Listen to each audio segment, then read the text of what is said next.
Prudent Scholars in association with Goa Headmasters Association.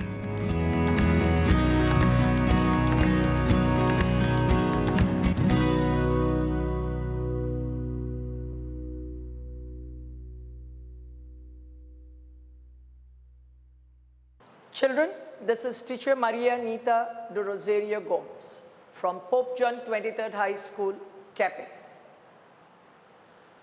The topic we are going to learn today is a grammar topic. We are going to learn about verbs, conjugation of verbs, and tenses. So before we attack the main topic, children, we need to know the basic concepts that are connected to this main topic. Now, verbs by itself is predominantly the most important grammar topic to answer any grammar questions, as well as it is useful in our writing skills. Having said that, children, verbs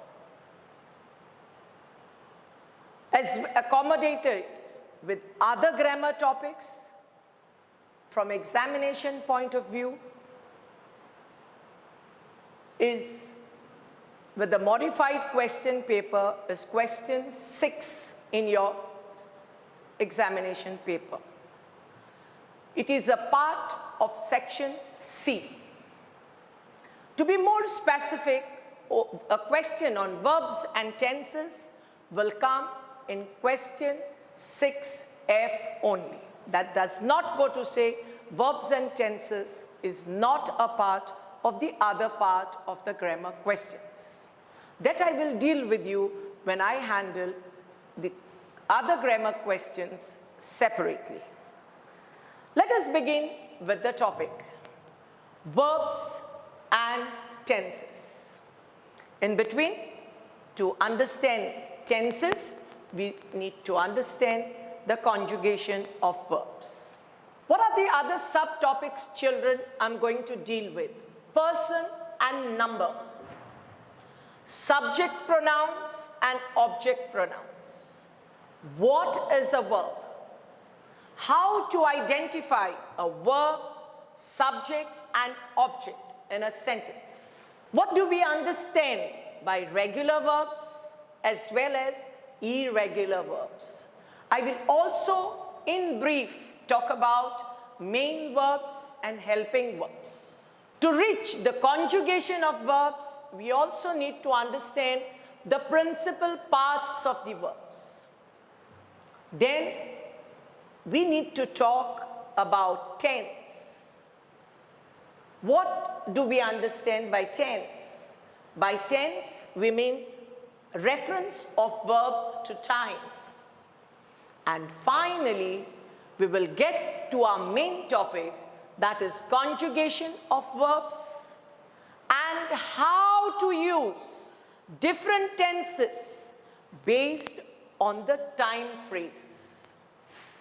Finally, to connect all that I've revised and taught, I will take you to the exercise that is from examination point of view. Till last year, the question pattern that you had was fill in the blanks with suitable form of verb. But post-COVID-19,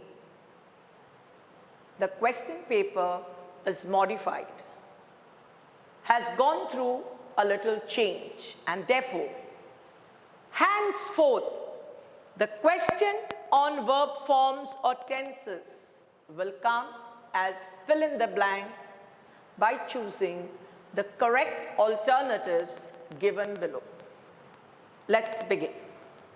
As I said before I go to the verbs, I would like to revise a few topics.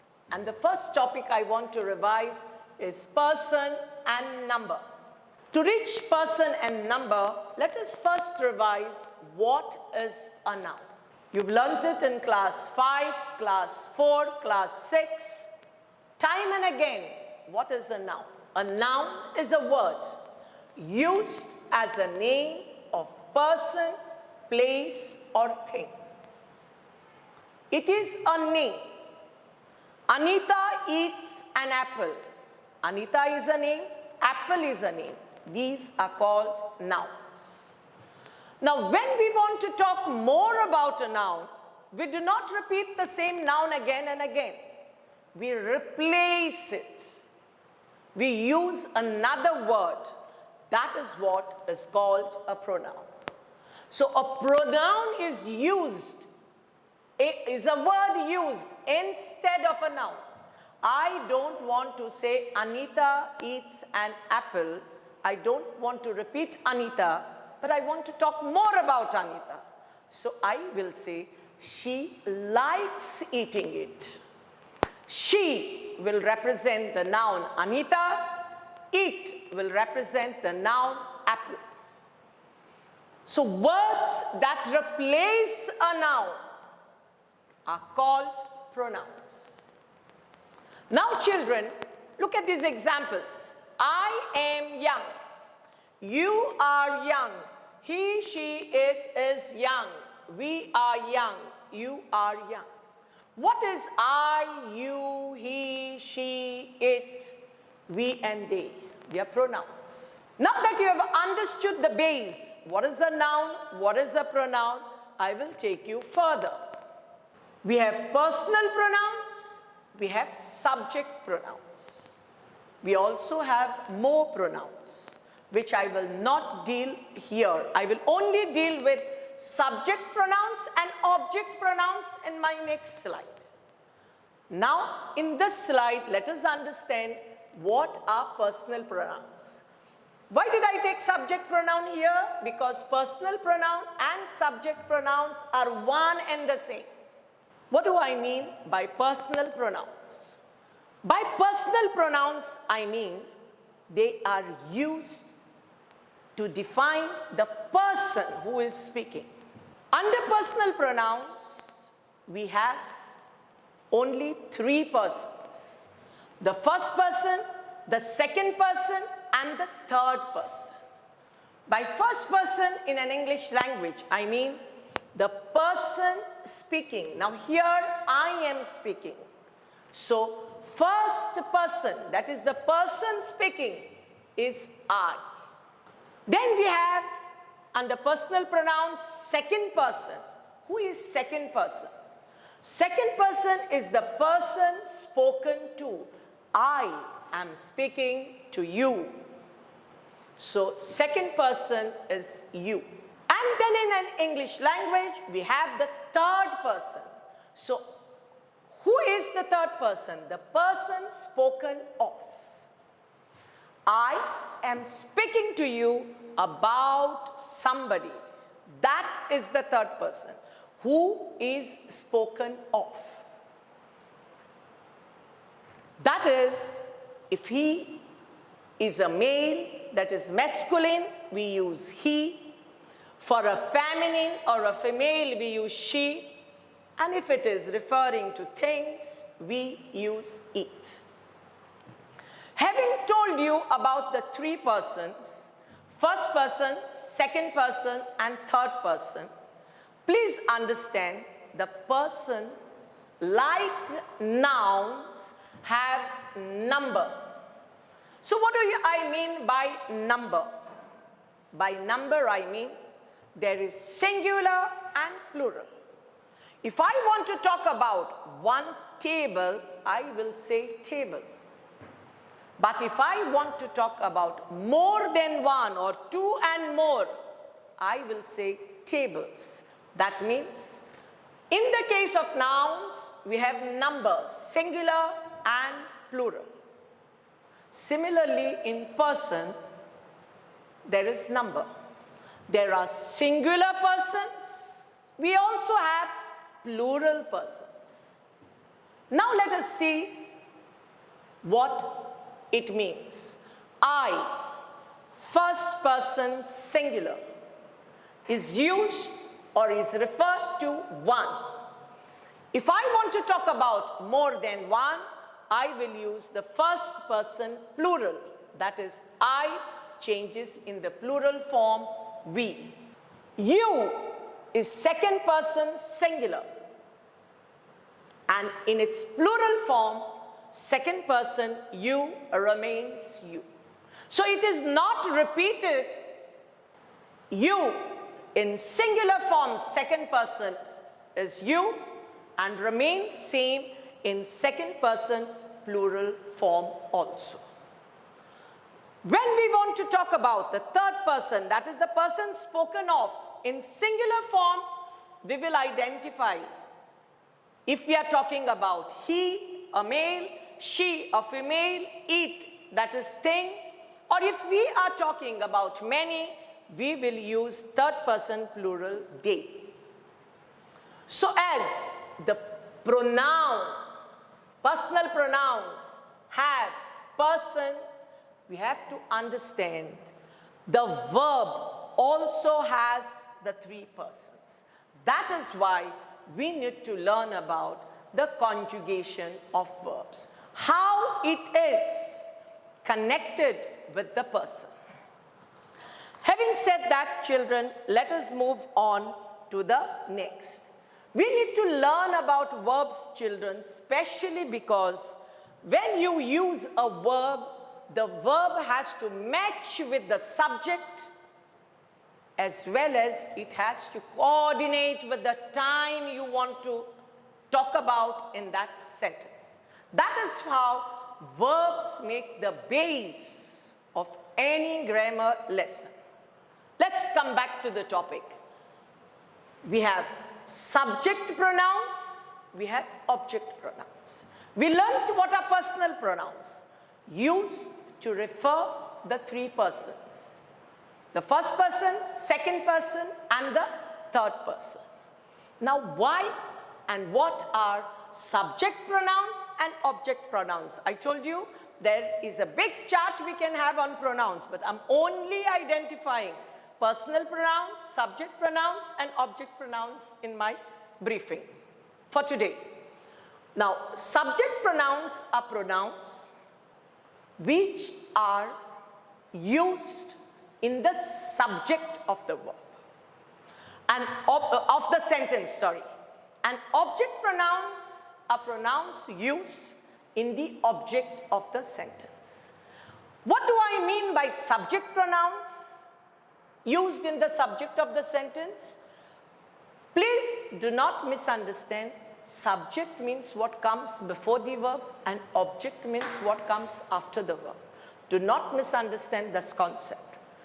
When I say these are the pronouns that are used in the subject of the sentence and these are the pronouns used in the object of the sentence, I mean these pronouns will be used to signify the doer of the action and these will signify the action done on them.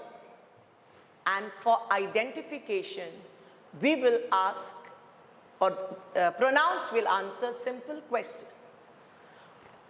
Who is the person doing that action will be answered by the subject question. Action is done on whom will answer the object pronouns. I eat an apple. Who is the doer of the action? I. What do I eat? The apple. It. So subject pronouns will come in the subject of the sentence and object pronouns will come in the object of the sentence. The next slide will give you a better understanding. First, let us understand, before I go to identification of subject and object, what is a verb? Verb is a doing word. It is an action word. Action may be physical action. Action may be mental action, or action may be a state of being. All three define the word verb. Physical action, I mean action physically done. Sells, writes or wrote. Mental, guessed. Action is happening in the mind. Thought. A state of being means Kylie Jenner is the youngest billionaire in the world. Is state of being. It was a cold day today. State of being. So the use of sell, wrote, guessed, taught, is, was, these are verbs, but used. Sells and wrote is used as a physical action. Guessed and taught is used as a mental action. Is and was is used to signify a state of being. Now getting back to the subject and object pronouns and how to identify subject, verb, object. Having the sentence, Anita eats an apple. I told you children, do not misunderstand. Anything that comes before the verb is a subject and anything that comes after the verb is object. This is not the way you need to understand what is subject, what is object. To understand what is subject and object, we first need to identify the action word, that is the verb. Anita eats an apple. Where is the action word? Eats. It's a physical action. So you identify eats as verb. Now, to identify subject and object, you simply need to ask two questions. Who eats? Or apple is eaten by whom? So the answer to question who and by whom will tell you the subject in the sentence. And asking a question with the verb, it's what? The answer to the question what will give you the object of a sentence. So please remember a very important question that I will use. The same, what you are understanding now, will be required later on when I'm teaching you active and passive. You will not be able to proceed in the understanding of active and passive until and unless you understand the base of understanding how to identify subject, verb, object. So I suppose you have understood how to identify subject, verb, object. Verb is you identify the action word in the sentence. To identify subject, you have two questions. You either ask who with the subject or you ask by whom. And answers to these two questions tells you the subject of the sentence. And answer to question what tells you the object in the sentence. Not at all times you will have this structure, subject, verb, object. I hope you know, children, there are different types of sentences. Assertive, interrogative, imperative, exclamatory. I am referring to today to a simple assertive sentence. The framework, the structure of a simple assertive sentence is subject plus verb plus object. But it can also be otherwise. The object can come first. Therefore, I am consistently telling you what comes before the verb is not the subject and what comes after the verb is not the object. It is simply answering of these two questions. Who does the action or by whom is the action done will give you the subject. What will give you the answer to the object. Let us move ahead, identifying the use of subject pronouns and object pronouns. I told you when I don't want to repeat the nouns, I will use pronouns. Anita eats an apple. I want to write more about Anita. She plays football. Now I have replaced Anita in my example to she. Action, plays. Plays what? Football. Where is the subject? Where is the object? Where is the verb? Action, physical action is taking place. And physical action here is plays. I have identified the verb.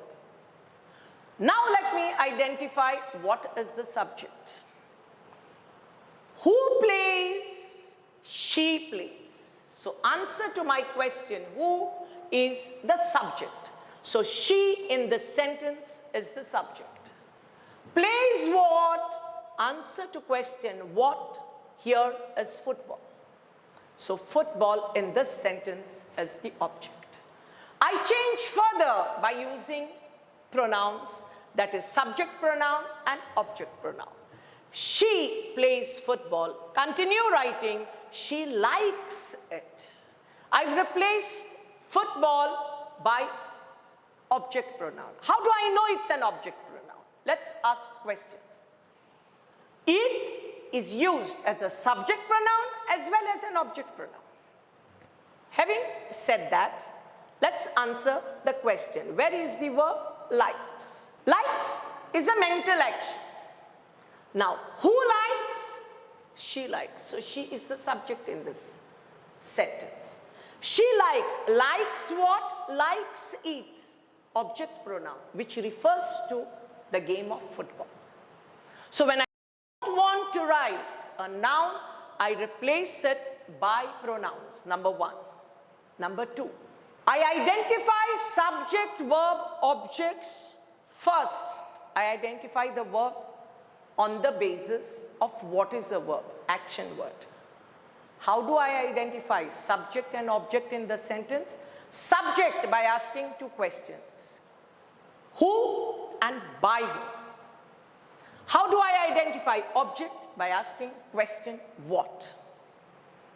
What are subject pronouns and what are object pronouns? Subject pronouns are those that come in the place of the subject, which I mean by it answers question who or by whom.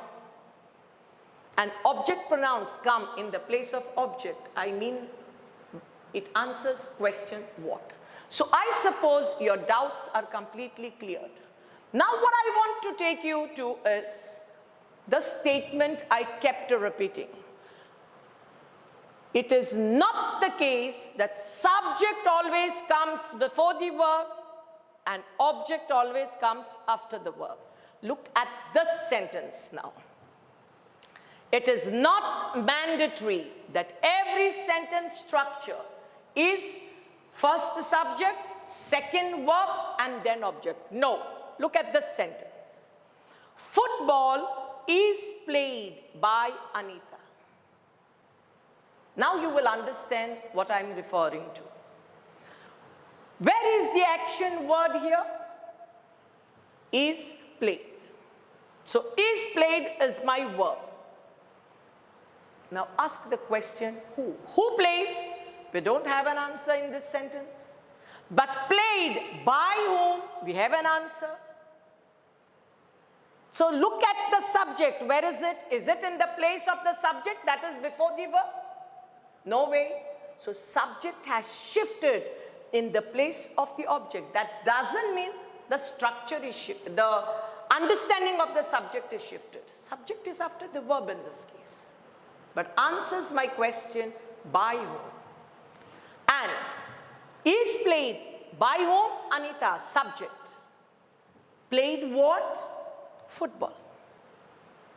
Answers my question of the object.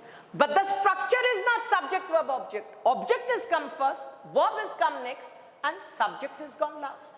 So please do not, for your understanding, at all times keep it in your mind, the structure in every sentence is subject, verb, object.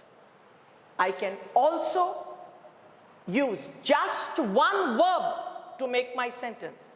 Laugh, run, it's also a sentence. That's why I'm not dealing with the different types of sentences at this point of time. I'm only talking about a structure of a sentence. Let's move to the next slide. Because I want to connect you with the verbs, conjugations and tenses. We've understood what are verbs. Verb is a word that talks to you about action, done. Now, verbs can be regular verbs, irregular verbs. Verbs can be main verbs or helping verbs. So children, let us understand what are regular verbs. Until we understand these concepts, regular verbs, irregular verbs, helping verbs, main verbs, we will not very comfortably have an understanding of conjugation. What are regular verbs? That is how I have introduced the word conjugation.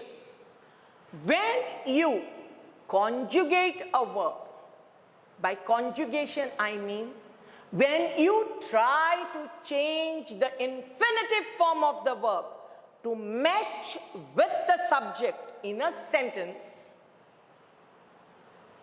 regular verbs stop being in the infinitive. When you conjugate, its infinitive form is lost. I will deal with infinitive a little later. At this point of time, I will only tell you this much. Infinitive means original form or spelling of the verb. They do not change its root. What is the meaning of root? Root is the base spelling, the dictionary spelling of a verb. Let us consider the verb bake. This is the root of the verb. This is the infinitive form of the verb. As it is, as it is. Nothing is added to it, no ed, no es, ing, nothing is added. You are not touching the spelling, the root. So I hope you understand what is infinitive or what is the meaning of root, the dictionary spelling. Now, what are regular verbs? Regular verbs follow a pattern when you want to conjugate it. And what is that pattern? When you want to make it simple past, if the verb is ending with E, the rule tells you just add one D there and it will become past. Bake, baked is its past. For example, if it is not ending with E, let us take the other example, start. In that case, the regular pattern to form simple past of a regular verb is add ed. So what is the regular pattern? To change the root to its past form. If it is ending with E, add D. If it is not ending with E, add ed. The root, if you have understood, B-A-K-E remained as it is. S-T-A-R-T, the root remained as it is. These are identified as regular verbs. And irregular verbs are those verbs when you are conjugating them, they will completely change or alter its root form. Which means, in simple understanding, they will change its spelling altogether. If have was a regular verb, the regular pattern would have been, we just add a D. So it would have been haved. It is not a regular verb. So what do I mean by change or alter its root form? See the spelling, it has completely changed, H-A-D. Look here, right. If it was a regular verb, the actual pattern would have been E is there, so just add D, write it. But no, it's not a regular verb. So what has happened? Its root has completely changed. The entire spelling has changed. From right, it became root. So I suppose you've understood very clearly what are regular verbs and what are irregular verbs. Regular verbs, to get conjugated, to change its form, keep the base as it is, and there is a regular pattern to follow. In the case of irregular verbs, to conjugate it, they completely change, they completely alter its root. The entire spelling is changed. Therefore, children, it is very imperative that you learn the list of irregular verbs. Now, a brief understanding on what are main verbs and what are helping verbs. By main verb, I mean it is the most important verb. The other name for it is principal verb. And it's the most important verb in a sentence because it shows the action or state of being of the subject. Anita eats an apple. It comes alone. It's one word. It directly tells you the action of the subject in that sentence. Anita eats. Suppose I take it the other way around. Anita likes eating apple. It is the main verb, but is come in this particular sentence with a helping verb likes, which means helping verbs are used to extend the meaning of the main verb. Main verb comes alone as a principal word, identifies the action done by the subject in that sentence. Main verb is clear to you. So helping verb comes as a helper to the main verb. And the most common helping verbs are verb to be, verb to have, verb to do, verb to like. Common. We also have 9 modal verbs. We have in our English grammar a topic on modals. That is again a connected part of verbs. We have reported speech connected with the topic of verbs. We have active and passive again connected because it is the part of the verb family. So having said that, children, these 9 modal verbs can, could, may, might, must, shall, should, will, would. All these children are used as helping verbs also. Let us move on now to the next slide. And that is, again, before we go to conjugation, we need to understand the principal parts of the verbs. A verb has 4 principal parts. I was referring to infinitive. Now I will explain to you in details what is infinitive again. The second part, principal part of the verb is past simple. The third principal part of the verb is past participle. The fourth principal part of the verb is present participle. Now, I've separated the list of regular verbs and irregular verbs. The 4 principal parts of the regular verbs, let us understand. We've already understood what is regular verbs. It has a pattern. The root doesn't change. Look here. What is infinitive? Infinitive of this verb absorb. Infinitive means the dictionary form of the verb or the original form of the verb. No ed, no ing or no es is added here. And also depends if you are conjugating this verb and connecting it to the personal pronoun, you cannot call it infinitive. Like for example, I absorb. I absorb. You have used absorb with the first person. You cannot say, there is no s added here, no ed, no ing, and therefore you call it the infinitive form. No. But if you use it, I like to absorb.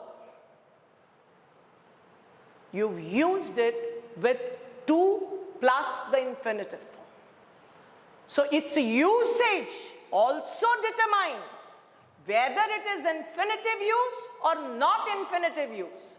So simple understanding, infinitive means in its dictionary form, in its virgin form, in its original form, the verb remains.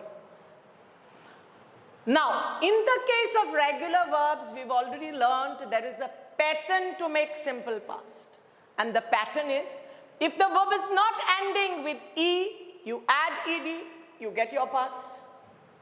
If the verb is ending with E, you add only d, get your past.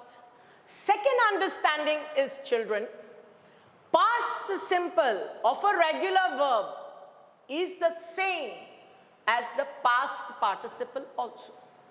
So in the case of regular verbs, past simple and past participle will be the same. But what is present participle? That is the fourth principal part of the verb, present participle.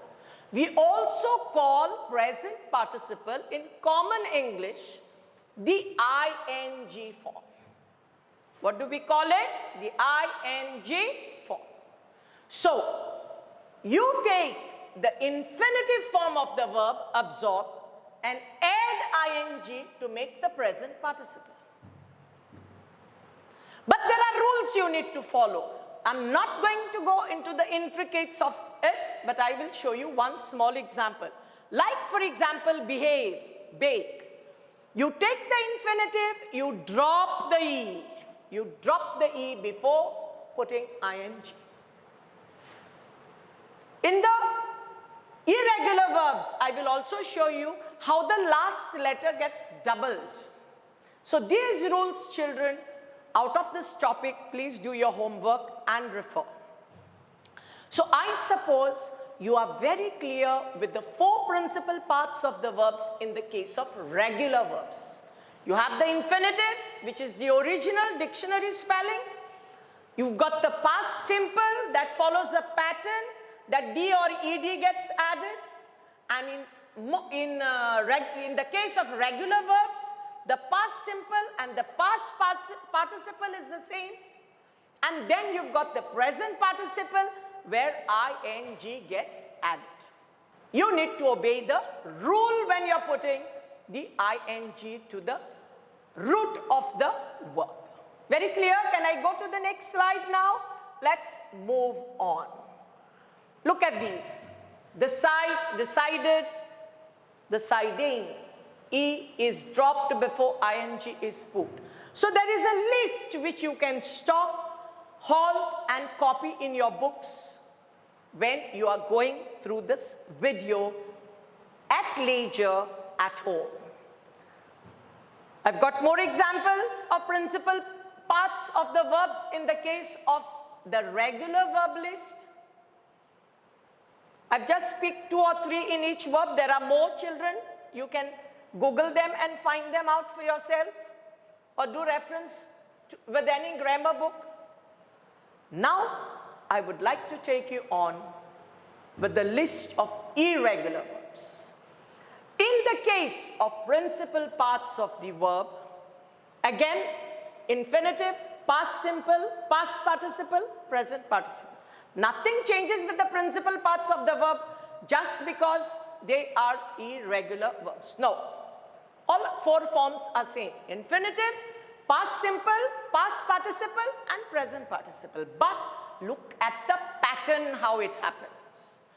In the case of irregular verbs, when I explained to you there are regular verbs and irregular verbs, I told you regular verbs follow a pattern and irregular verbs change the entire root, the base, in order to form its past simple. Therefore, children, you need to learn the irregular verbs by heart. You need to know the four principal parts of the irregular verbs by heart. Like, for example, be is the infinitive form. What is the infinitive form we said? The dictionary spelling, the original form of the verb. Now, be is one of the most irregular verbs. It just changes all its spellings. It alters completely when you conjugate it. For example, be in its present form, present simple, is am, is, are. I am, you are, he, she, it is. And in its past simple form, it is was or were.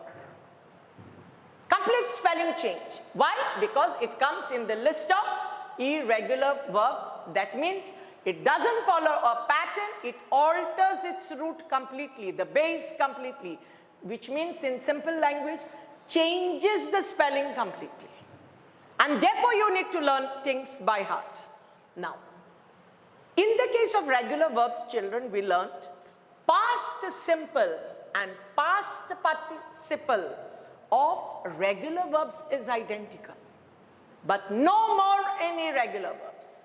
Was, were, past participle is being. Present participle, yes, more or less the same pattern. Not more or less, but the same pattern. Exception is some rules. You take the infinitive, be, and put ing. Look at the second one. Become is the infinitive form. To make it a simple past, I told you the spelling has changed. Became. Past participle is different from past simple. Become. To make ing, that is present participle form, we deleted the e and put ing. So follow the rules. Having said that, let us go to the third word, begin. In the case of simple past, it is changed its spelling, not followed any rule, began. Past participle again changed its spelling, began. Now look here what I was referring to. This n has doubled here. Follow the rule to convert it into the present participle, that is the ing. In this case, why this n has doubled, children? Simply because there is a vowel before the last letter of alphabet.